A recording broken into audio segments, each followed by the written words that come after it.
It was another quiet night at the office. No phone calls, no messages, nothing but junk mail and overdue bills to keep me company.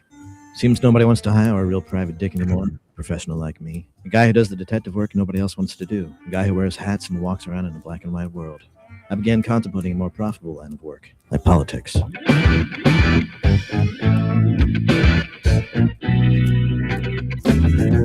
are the show you want to know.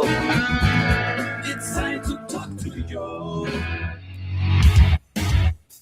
All right, folks. Good morning, and welcome to the Wednesday edition of the Joe Mangiacotti Show here on AM 830 WCRN. I'm Joe Mangiacotti, and over the next hour, you can, of course, join the conversation at 508-871-7000. That's 508-871-7000. Text line running. That is 617-297-8388, 617-297-8388. You can text it like you do anybody else, and it will appear in the studio on a screen in real time, and we try to work it into the conversation. So you've got some of the housekeeping there, but we've got a lot to talk about today. And I don't know where to begin. Let's finish the housekeeping. We stream to the TuneIn app 24/7 like thousands of other radio stations do, which means you can take us anywhere. I love that feature. And you can tell Alexis, hey, play WCRN. She'll do that, no questions asked. And if you'd like to join us in the streaming, that is so easy to do because I stream multiple places, obviously, to the WCRN Facebook page, my Facebook page, X account, Twitch TV, a LinkedIn profile, Rumble, and now also Instagram. So many ways to watch and listen. Please join us there. And it's turned into a podcast afterwards. But let's get into this because we only have this hour. And I mean, I'll be back. By the way, happy 4th of July. Here it is, July 1st. This came half a year, 2026. I mean, it really went fast. I actually celebrated a birthday in a few days. When I was a kid, I was convinced that all of the fireworks and the cookout and everything that was for the 4th of July, because my parents told me it was for my birthday. And my sisters blew that bubble when I got a little older. And I think they enjoyed it a little bit too much. But happy 4th of July. This is like a fantastic week going on with celebrations and all of that kind of stuff that is happening. We'll try to get into that a little bit because some states rejected the mall thing. It's just so petty and so ridiculous. And well, I guess how you look at it, fortunate enough or unfortunate enough, but I was alive and old enough to remember our bicentennial and to enjoy the bicentennial. I was like 10 years old, but we went to see the tall ships and the atmosphere and it was electrifying. It was so exciting. My mom made me read stuff in the paper about it. We had to watch stuff on TV because we're 200 years old. And now here we are, a quarter of a millennial. I mean, we're here at 250 years old since the founding of this country. It's fantastic. Look, the big thing I'm going to get into is SCOTUS, right? SCOTUS came down with a lot of decisions and went the right way. I mean, the fact that they went the right way on biological men in sports, I'll save that for Sunday and get into that we actually had to use the Supremes to say something that was so obvious, but let's put in that. The birthright citizenship decision, they got it wrong 100%. I'll get into that. But before we do that, let's go to the phones. Mark's waiting patiently. Say, hey, Mark, good morning and happy 4th to you. Hold on, let me try that. Yesterday. Go ahead. Thank you, Amy Comey Barrett, or whatever your name is. You usurped your oath of office. That's what you did yesterday, in my humble opinion. And you wound up giving a 250th birthday party for Uncle Sam by giving him a good squiff kick in the jimmies. Thank you, Amy Comey Barrett. You loser. Yeah, I'm very disappointed in Amy, and I'm going to get into this. Mark, I think they got it wrong 1,000%. I'll get into my monologue on this, but I agree with you. I just... I didn't say one thing before I get off the air? Sure. Can that ruling be appealed by No. Trump There's- administration? No, that's the issue here, Mark. Why is it that everything else seems to be well? They're going to go up on appeal. But Okay. this you can't. If you can't bring it up on appeal, because you know damn well it would lose in a court of law on appeal. You know damn well it would, because it's based on the 14th Amendment. I don't even think she read the damn thing. Yeah. Because the 14th Amendment doesn't say that at all. As a matter of fact, the back in the 1800s, the senator who formulated the 14th Amendment, he went on the floor of the Senate before it was ever ratified, and he told the people on the Senate, the senators, exactly what was in that bill, what the law covered, and what the amendment didn't. And you know what? There was nothing in there with that senator when he came on the floor of the Senate about anchor babies. Nothing. Okay. Well, Mark, thank you for your call. I appreciate it. And no, you can't appeal it, because when we hear all those, the terminology, we're going to appeal. Well, where do you think it's appealing? It's appealing, hopefully, all the way up to the Supreme Court of the United States. There is no court higher. They are the highest court in the land. When they make a decision by the decision, it's a precedent setting. It becomes de facto law.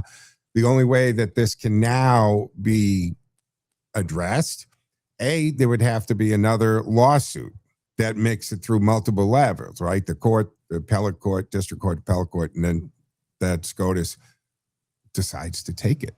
Supreme Court does not have to take a case, right? They decided. That's why when you get word that the Supreme Court's going to take your case, that's a massive thing that you get to argue in front of them, because they could pick and choose the cases based on the egregiousness of the constitutional violation or what it has to do. So now the options are to try to address this through Congress.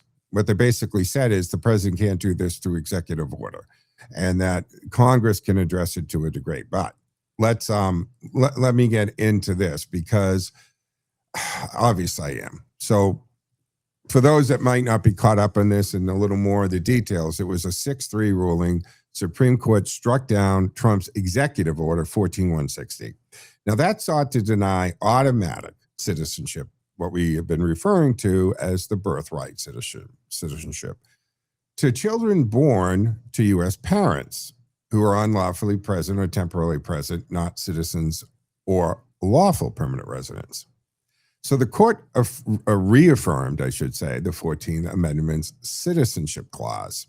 And what that says is all persons born or naturalized in the United States and subject to the jurisdiction thereof are citizens.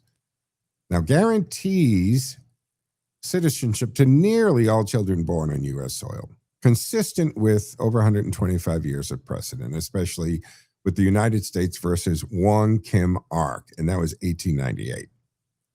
Now, the key holding on that, majority opinion key holding, Justice John Roberts, joined Sotomayor, Kagan, Barrett, Jackson, and Kavanaugh, concurred in judgment in of course, dissent part. Now, children born in the U.S. to parents unlawfully or temporarily present are subject to the jurisdiction of the United States and thus citizens of birth. That's what in favor of this, right? That's what they're saying. Hey, they're in the United States. In their opinion that they wrote, they don't think it matters whether you're here legally or not. Now, the clause is universalist in its language and intent, right? Declaratory of common law. Je suis, soil, birthplace. Citizenship by soil or birthplace. With the narrow exceptions, children of diplomats or invading armies. One could argue, I mean, we saw millions of people illegally cross the border from countries that are not necessarily all friendly with the United States. And there were a lot of men of fighting age crossing that border. I didn't see a lot of families, right? It was not limited to just the freed slaves post the Civil War, but it reversed Dred Scott and established a broad rule there. So this executive order violated the Constitution and federal law codifying it according to them. Look, I think they got it wrong, right? Because the court held that the children born in the United States to parents who were here unlawfully or temporarily citizen, 14th Amendment, yada, Chief Justice, we got all that. But the court's majority said the citizenship clause covers all persons born or naturalized in the United States and subject to the jurisdiction thereof. Again, I'm repeating myself, but the point is, I mean, I look at it and say, I think you got to take into account that when somebody, and I agree, look, if someone is, parents are here legally, like they're on a work visa and they're working and they are contributing to society and they're lawful citizens, but the key is they're here legally in the first place. When you enter this country illegally, do we not apply fruit of the deadly tree anymore in common law if you're going to go to this common law thing? And this goes all the way back to the jus soleil, right, of when they were sovereigns, the king. And it goes back to the days that the king's position, right, the sovereign's position was simple. If you're born on my land, because in those days, the sovereign owned everything, right? The guy, he or she, the queen, they were the government. To this day, Britain still says, now they say, I was going to say Her Majesty. She was queen my entire life until she wasn't. But it's His Majesty's Secret Service. It's His Majesty's Navy. It's His Majesty's Royal Air Force, right? And that's all figurehead now today. But back in the day, the king was really just saying, hey, if you're born on my soil, you belong to me. So I think the irony here is the same people who are shouting at us at No King rallies are relying on old common law of the sovereign owning you when you were born on their land. Just as a side note, I find it kind of funny. So the court said this 14th Amendment Citizenship Clause guarantees it. Majority leaned heavily on the English common law, right? As I said, jus soleil, right? That's the soil you're born on. And the majority treated the traditional exceptions very narrow. Now, the majority rejected the domicile requirement. What does domicile require? That's just where you live. Your domicile is your house, your home. Meaning they said that the parents do not need to be lawful permanent residents, long-term residents, or citizens for the child to receive citizenship. The court held that a legal presence still means the parent is subject to U.S. laws while physically present here, and therefore the child is born subject to the jurisdiction of the United States. That's how they're going on this. We'll get into the dissension, but it basically said this is a mockery of citizenship. It devalues it. And it's certainly, I think this is absolutely, and I agree with the dissension, it's a national security issue. The majority rejected the domicile. Okay. Now, the court held that illegal presence still means the parent is subject to that. But if the parent is actually not recognized as being here lawfully because they illegally entered the country, aren't those children, in essence, born in the commission of a crime? And the parents not being here legally, anything that they do connected to them should not be considered legal. That's back to the fruit of the deadly tree, which is so rooted in common law. So they got it wrong because they confused physical jurisdiction with political allegiance and constitutional membership, in essence, right? So Roberts says all that. Born in the United States, subject to their jurisdiction. English common law controls and background. Dred Scott was the evil in the 14th Amendment. It was meant to be overturned. And the Wong Kim arc remains the controlling issue here, right? That's the case from 1898, confirming the very broad birthright citizenship rule, and then the domicile. But Kavanaugh's position, the narrow path, right? Justice Kavanaugh says that the executive order does not violate the 14th Amendment, but it does violate a federal statute. That would be 8 U.S.C. 1401A. His view is that Congress could constitutionally change the statute and create exceptions for children born to foreign citizens unlawfully or temporarily in the United States. But Congress has not yet done so. So, kind of answer your question, Mark. There is no appeal to the Supreme Court because that's the purpose of the Supreme Court. Their decisions becomes de facto law. But Kavanaugh is saying, but Congress can act here. Congress can constitutionally change the statute and address this. And this is a strong point here, guys, because Kavanaugh is saying constitutionally, Trump has the better argument than the majority admits. Color me surprised, right? But procedurally, the president cannot do this by executive order. Congress has to do it. Congress already wrote the statute another way. Even better here, right? Kavanaugh rejects the idea that the 1868 exceptions are frozen forever. I think Amy Coney Barrett used the term, they are not frozen in amber. Or that, excuse me, reverse that they're frozen in amber. And Kavanaugh is saying, no, they're not frozen forever. He says the constitutional rules must be applied to modern circumstances. The framers could not have anticipated, think about that, never cars, the internet, modern firearms, and by implication, modern illegal immigration and birth tourism. We're talking about the 1860s to 1890s, and nobody in 1890s, with maybe the exception of Nikola Tesla, could have imagined that we had the ability to travel from England or Paris, or Germany, Europe, to what was then the known United States of America in a matter of hours. In their day, crossing the Atlantic by a small wooden boat with sails was life-threatening.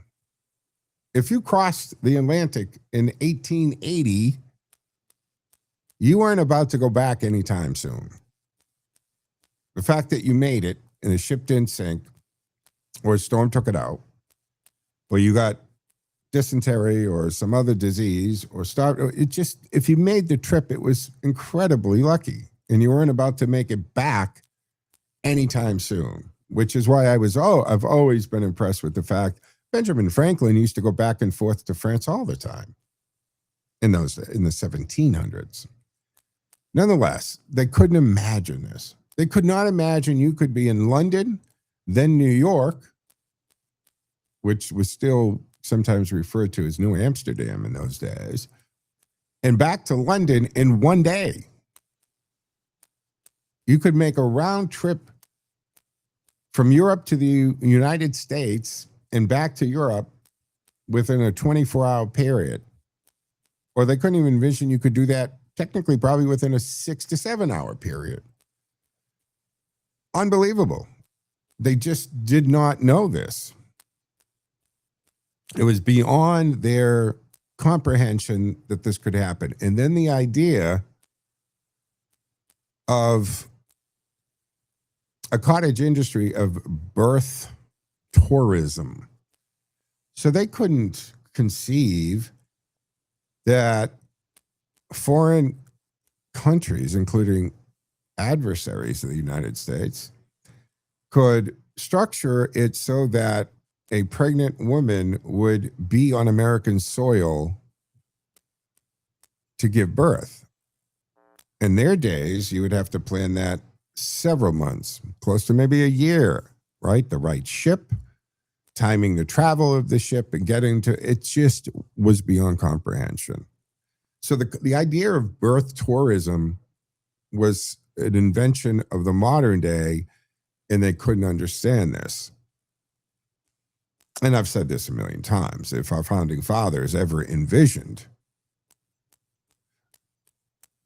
career politicians who ran in lower offices to get to a congressional seat or Senate seat and then stayed there for decades, and we've had members of Congress wheeled into the chamber. We had a president that wasn't even fully functioning, but they didn't put term limits. They didn't even put term limits on the president because they didn't think that any president would run for 3, 4, 5 terms. But we have Congress people who have been in what?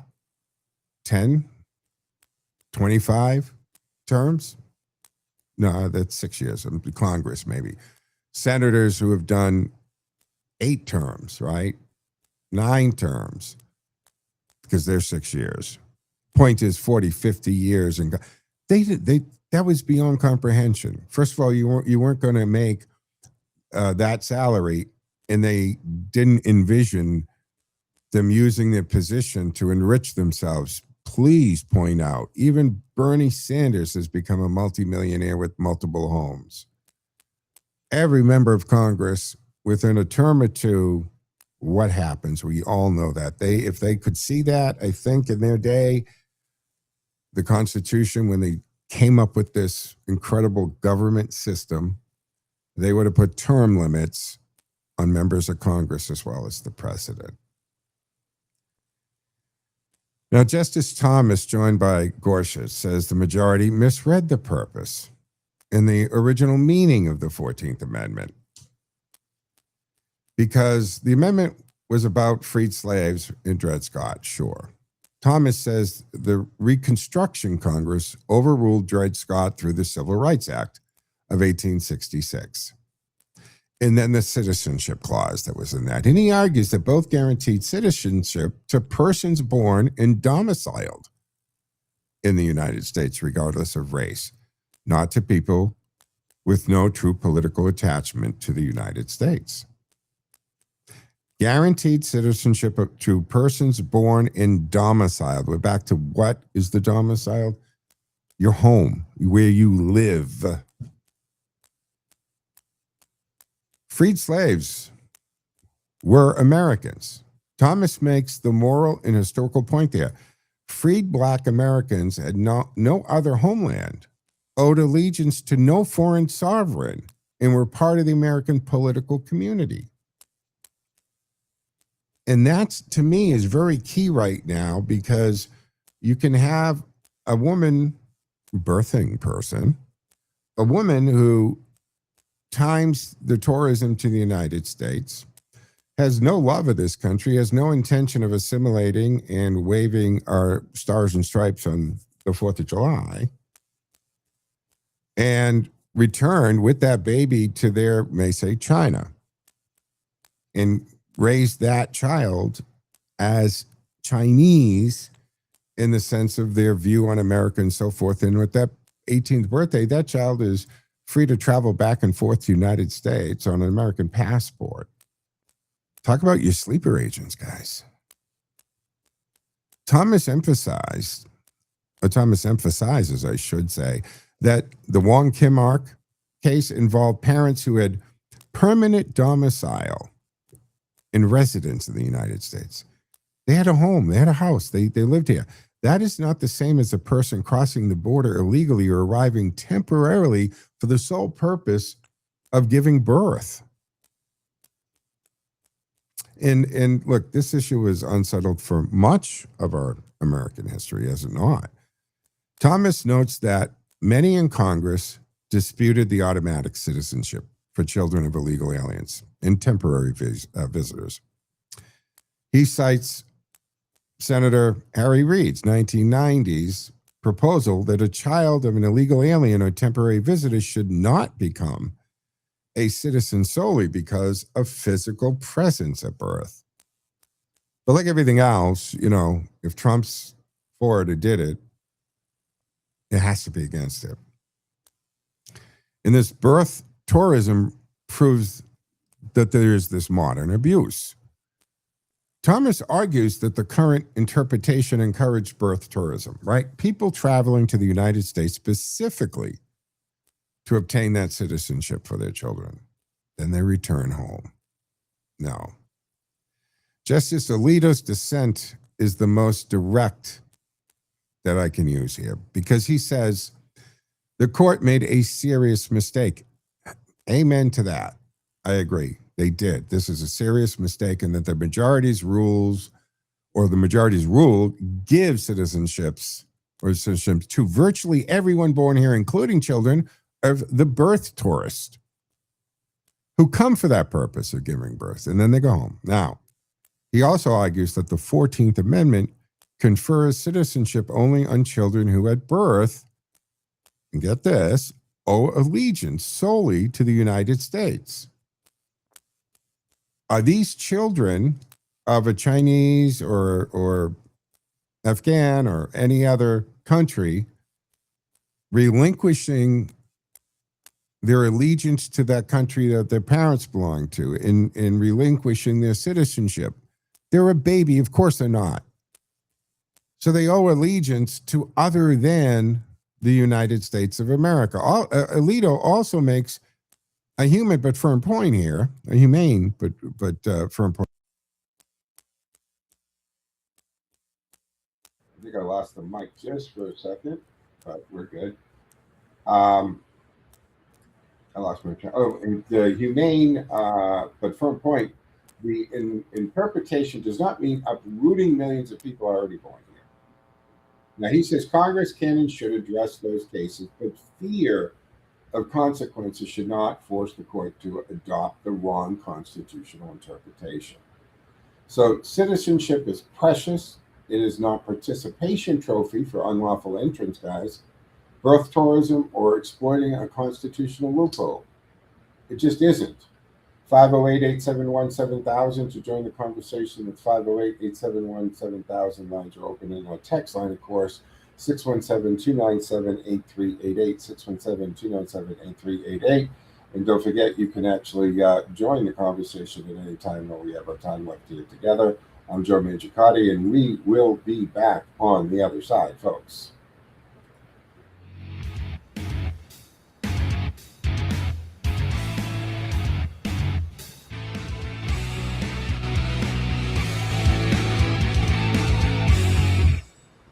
WCRN. Time now for the forecast from the Boston Independence Group Weather Center. Call Jerry Doherty today at 877-772-1776. Retirement is within reach. I'm meteorologist Vicki Graff, and here's your latest Boston 25 weather on Radio 830 WCRN. We have extreme heat warnings in effect that go until Saturday evening. We're looking at highs today in the mid to upper 90s. It will feel even hotter when you factor in that humidity. An isolated afternoon thunderstorm is possible that could pack a bit of a punch with heavy rain, lightning, and gusty winds. We're going to cool off into the 70s overnight tonight, and it's going to be even hotter, closer to the triple digits for Thursday. I'm Vicki Graff, and you can hear Boston 25 live for the morning drive weekdays on AM 830 WCRN.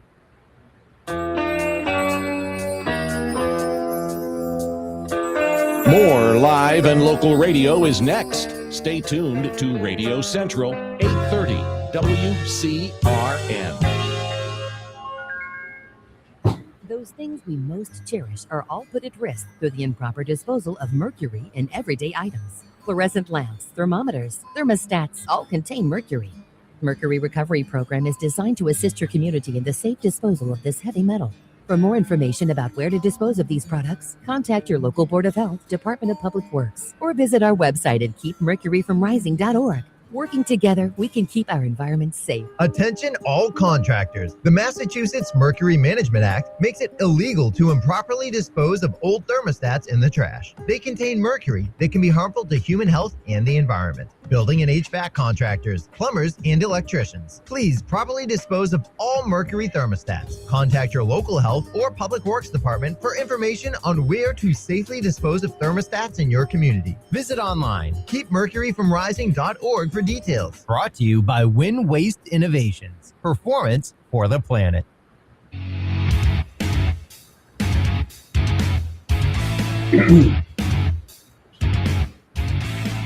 All right, folks, welcome back here to the second half of the Wednesday edition of the Joe Mangiacotti Show here on AM 830 WCRN Radio Central. From the center of the dial, the center of New England, the center of information, AM 830 WCRN. Don't forget, we are streaming on multiple platforms, whether you want to do that on our station's Facebook page or my social media, Joe Mangi Show. That'd be Facebook, X, Twitch TV, also LinkedIn profile. We're doing Instagram now, too, which is kind of cool. And, of course, we have the Joe Mangiacotti Show Rumble channel. So you go to Rumble for that. And check me out at joemangishow.com. But anyway, final thoughts just on this whole SCOTUS decision and birthright citizenship. Again, the court got it wrong. They got this wrong because it's turned citizenship into geography. And a hospital room is not a constitutional naturalization ceremony. Right? The 14th Amendment was not written for illegal immigration. It was written after the Civil War. It was to correct the national disgrace of Dred Scott and guarantee citizenship to those freed slaves. People who were here belonged here. No other homeland. They were part of the American tradition. They were part of the fabric of this country in that day, at that time. And subject to jurisdiction, right, cannot mean merely subject to arrest. An invading soldier can be shot, captured, or prosecuted. That does not make his child an American citizen.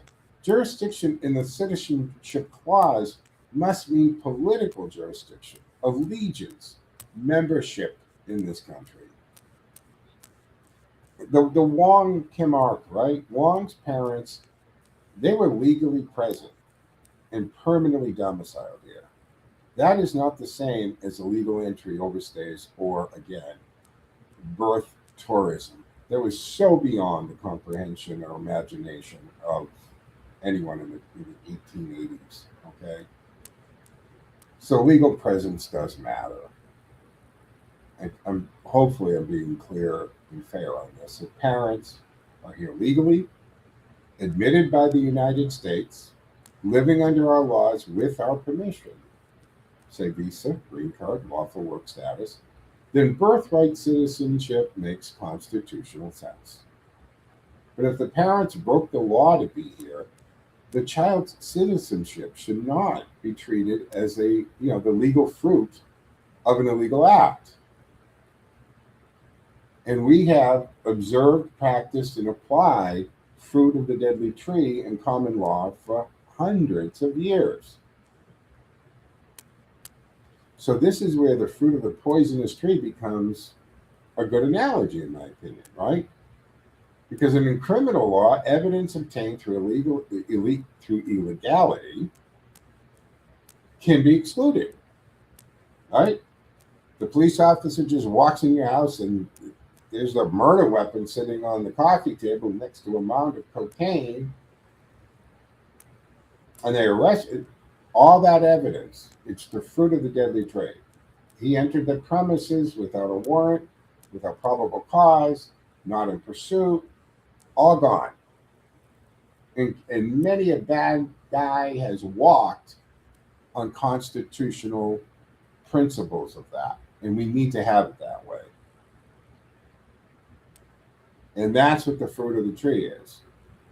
So I've always had my argument being if they're here illegally and we don't recognize them as being part of and have an allegiance to and a member of the United States, neither are their children born here or not. So that status should not be created by the unlawful act of entering or remaining in the country illegally. Look, the founders in the Reconstruction Congress, this is not where they were at, right? In the 1860s, international travel, as I said earlier, man, it was dangerous, slow, expensive, and permanent in a way we cannot imagine today.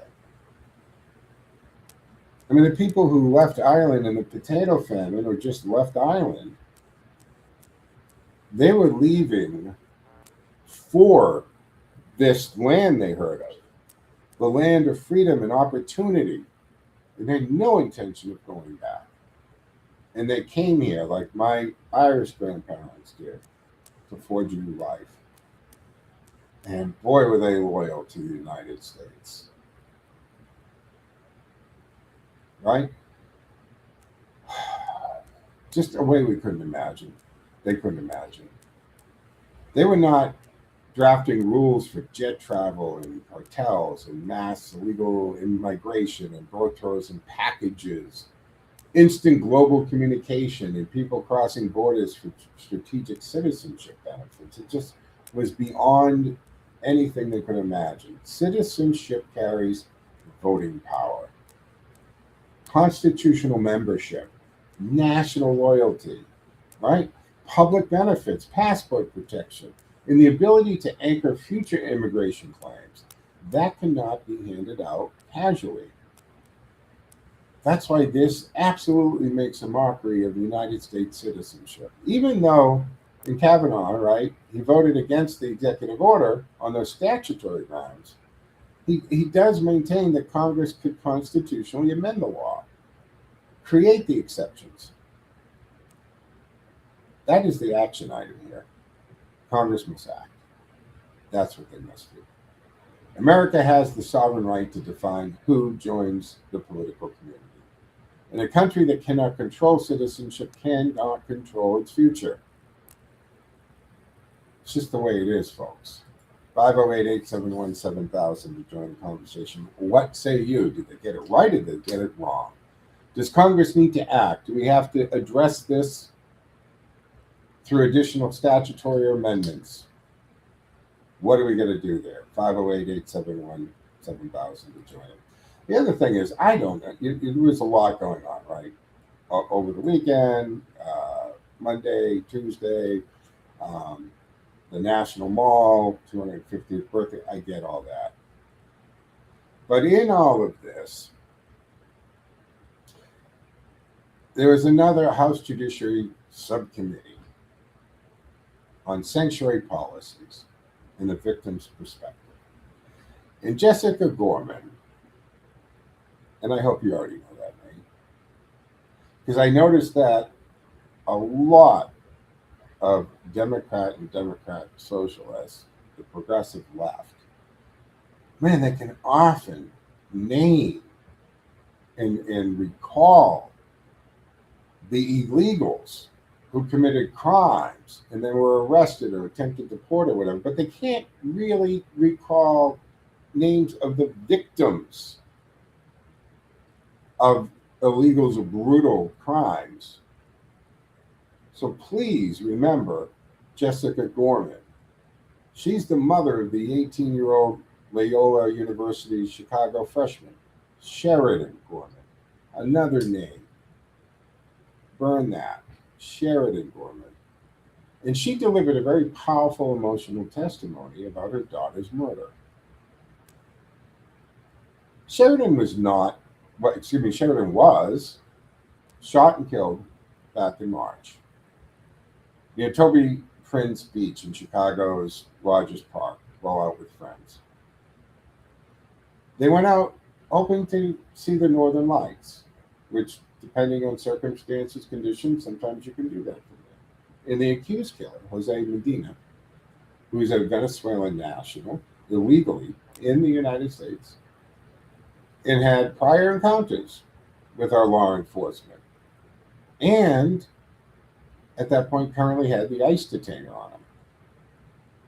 But see, Chicago has those sanctuary policies. And they prevent ICE detainees from being honored, allowing his release. Now, Justice Gorman described her daughter's kind nature, right? Always using the buddy bench at school. To be honest, I'm not sure what the buddy bench is, but I think the name is self-explanatory. And challenged lawmakers directly. She invited them to sit with her on a metaphorical buddy bench. Look her in the eye and explain why people here illegally matter more than American citizens. Her testimony highlighted preventable tragedy due to sanctuary policies, shielding criminals. And I don't know if you saw any of this in the attitude that Ms. Gorman was getting. It was horrible. Horrible. Plus, there were a few heated political arguments there, and we've seen some stuff, but I got to tell you. Let me set it up, too. So this was the fourth hearing like this on sanctuary policies, drawing criticism from Democrats and progressives that are in the chamber.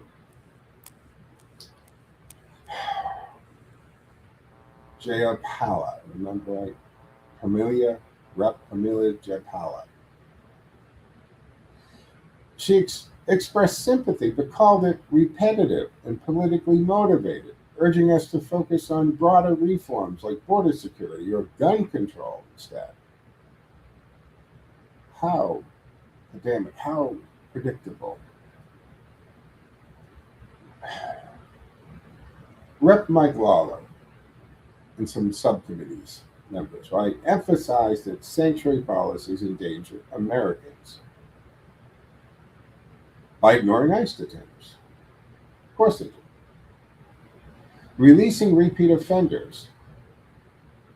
They do it all the time. Lawler introduced Jessica Gorman, stressing the failure here. He said, hey, Medina should never have been in this country. And these asinine policies, even I'm adding asinine, these policies put illegal immigrants ahead of American citizens. And he really did slam the Democrats for their indifference here. And this devolved into a shouting match. Lawler's introduction turned contentious, right? Because Jamie Raskin, that genius, kept interrupting him, calling it a speech rather than an intro. That's rich, because all members of Congress use those opportunities to lecture us and to make their point. But that's just petty and asinine again. But those exchanges, they grew heated over angel families. Those are the victims of illegal immigrant crime versus other priorities. So Republicans highlighted no equivalence between innocent American victims and those involved in resisting federal enforcement. Yes, they're trying to say, do you remember that going into the woman who was shot while she was using a 4,000-pound vehicle as a weapon? She had been given a lawful order to stop, turn off the car, right? You know the story. Exit the vehicle. Instead, she decided to flee and fight them, hitting a federal officer. And I'm going to refuse to keep saying an ICE agent, because the left has done again this verbiage trick where they repeat it enough and in such a way that you start to think that's a bad thing. So I'm not. They're federal officers. They are federal law enforcement officers. So there is no comparison, guys.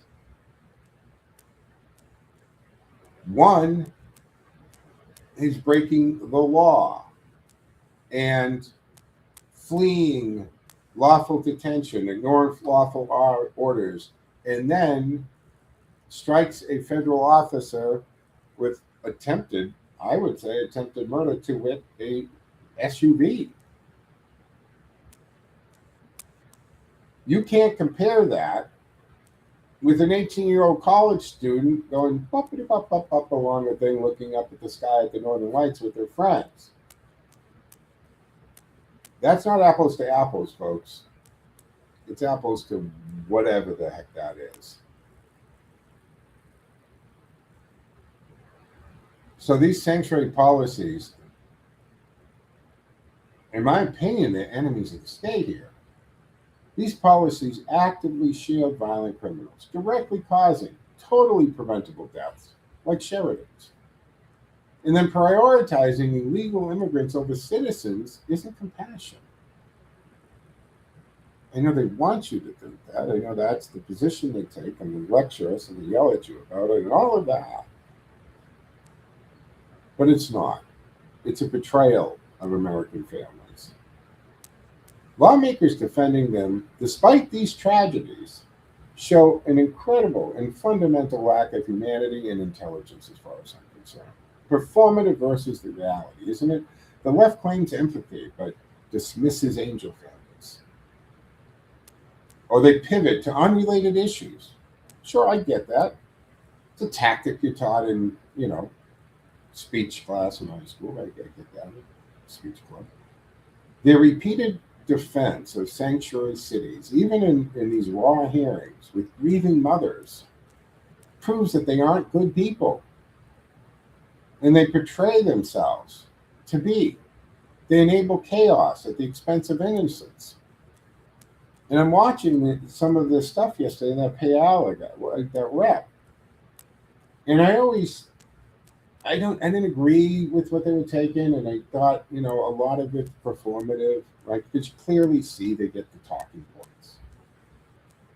Instantly, every Democrat in the entire country, all of a sudden, are using the exact same terminology and verbiage and phrases and keywords, right? All of these commies and socialists that are winning primaries and so forth, right? What have they been told to use? A big tent. Big tent. That's what we're going to hear now.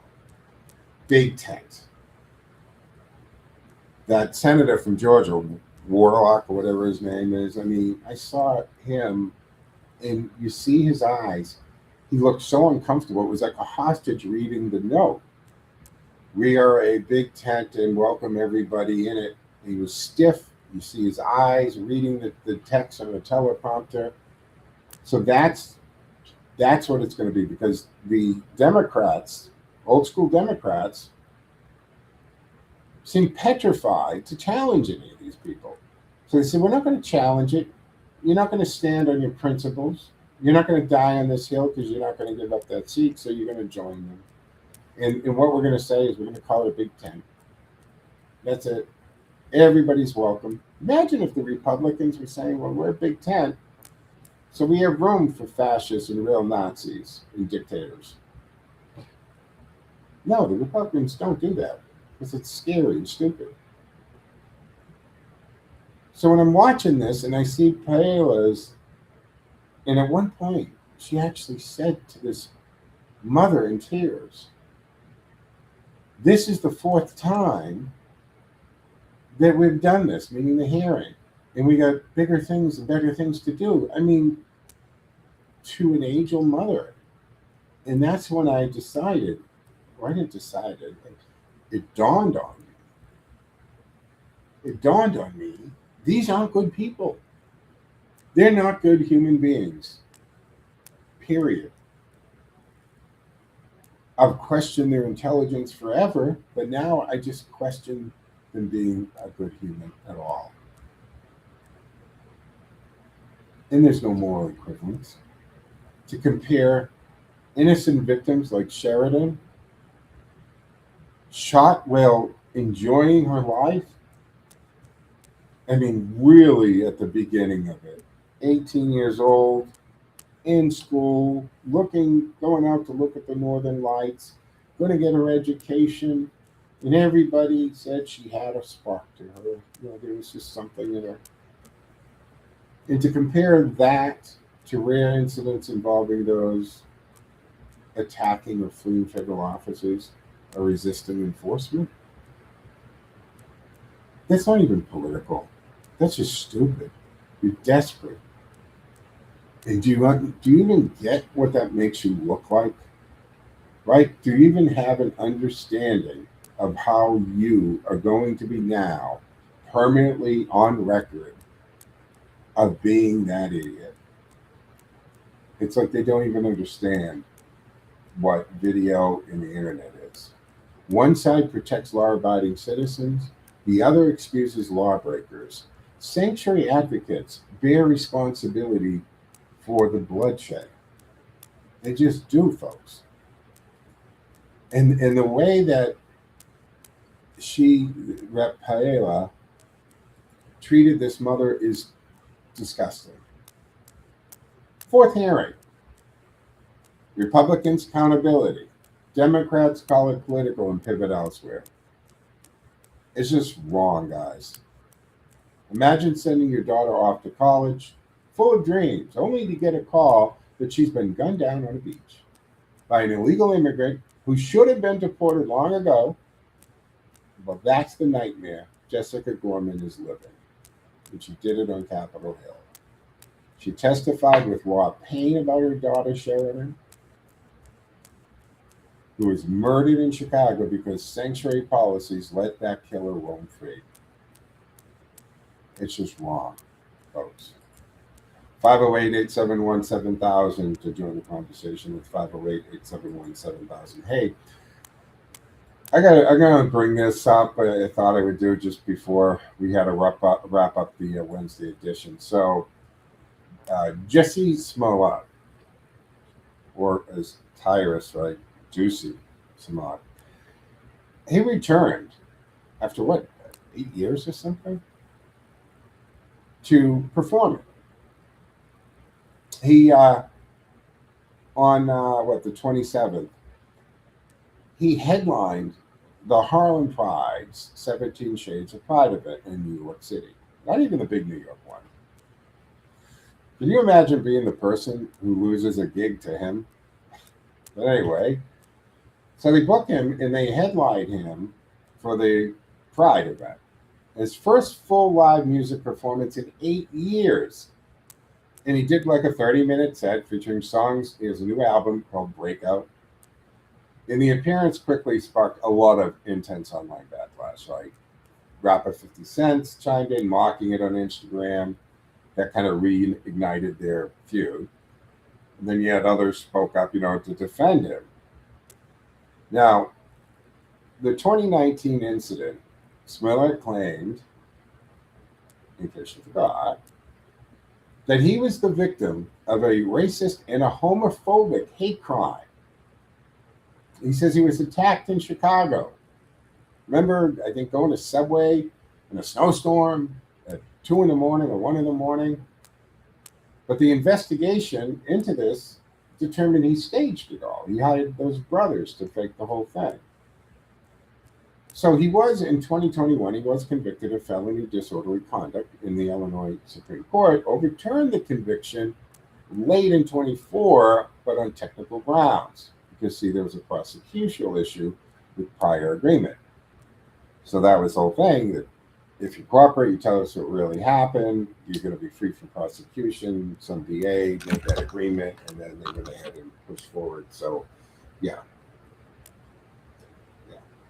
But there was a civil case and a civil resolution to that, because a little later in 25, he had it where he agreed to enter a settlement with the city of Chicago, where he donated $50,000 to a local arts nonprofit. Okay.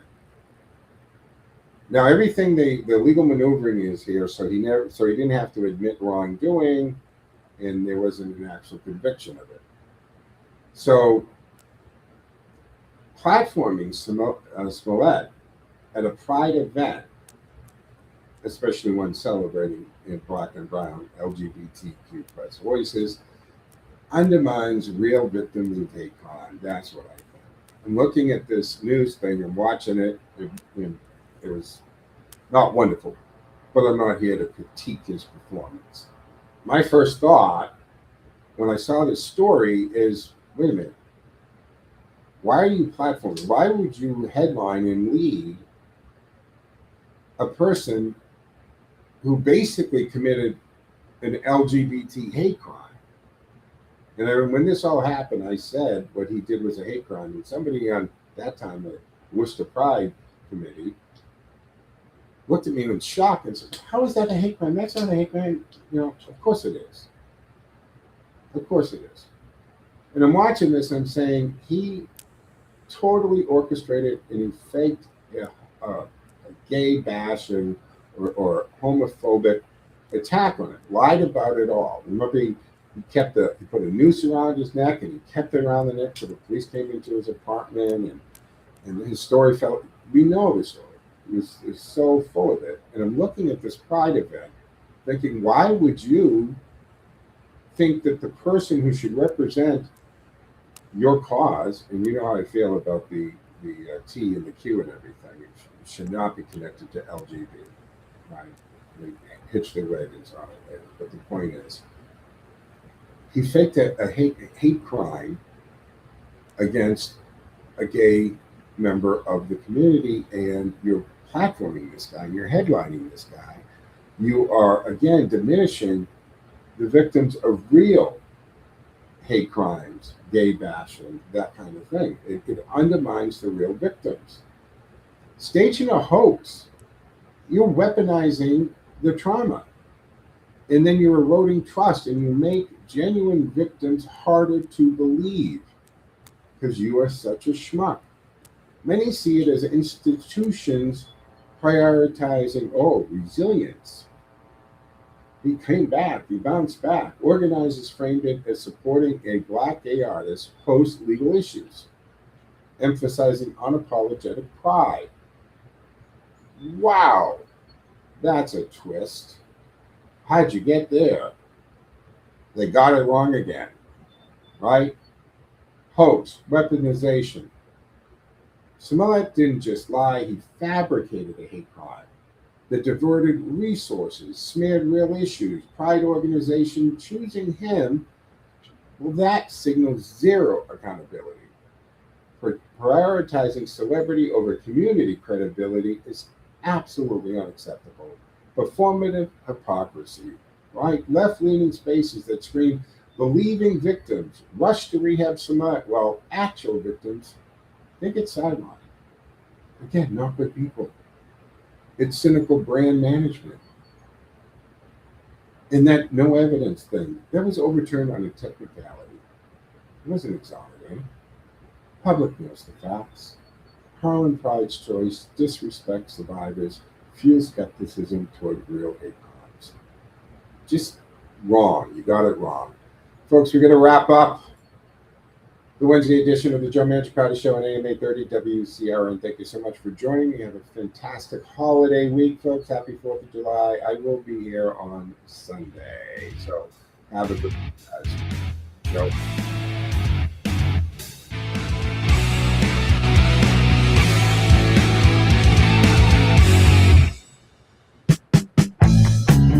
You're listening to